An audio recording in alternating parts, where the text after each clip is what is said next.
আসসালামু আলাইকুম। আমরা এখন এসেছি সিতাসনগর ফেরিঘাট। ভাবলাম এখানে একটু ভিডিও করি। তারপর এখানে আমার বন্ধু আছে, তোকে একটা আমি কোশ্চেন করব, তো দেখিও পারে কিনা। তো চল আয়। হজরত, তোকে একটা প্রশ্ন করব, বল। প্রশ্নটা শুনবি তো?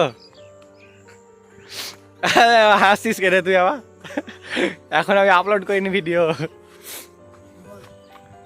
প্রশ্নটা বলবো? অবশ্যই বল না। তাহলে বল, আমাদের কোন প্রধানমন্ত্রীর আমলে বাংলাদেশ স্বাধীন হয়েছিল? মানে যখন বাংলাদেশ স্বাধীন হয় তখন ভারতবর্ষে মানে কোন প্রধানমন্ত্রী ছিল? বলতে পারলে তোর জন্য একটা গিফট আছে। এই যেখানে বলতে পারলে তোর জন্য একটা গিফট আছে, বুঝলি? বলতে পারলে তোর জন্য একটা গিফট আছে বড়। বল না রে ভাই। কি বলছিস?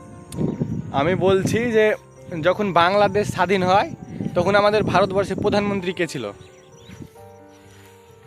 যখন আমাদের ভারতবর্ষ স্বাধীন হয় তখন বাংলাদেশে, যখন বাংলাদেশ স্বাধীন হয় তখন আমাদের ভারতবর্ষের প্রধানমন্ত্রী কে ছিল? প্রধানমন্ত্রী বললে তোর জন্য একটা বড় গিফট আছে, যা যদি বলতে পারিস। ধর বিরিয়ানি, বুঝলি? বিরিয়ানি কাচ্ছি। ভাব ভাব। যে প্রশ্নটা আমার পেটে আসছে কিন্তু যে মুখে আসছে না। সত্যি পেটে আসছে? সত্যি হ্যাঁ, সত্যি।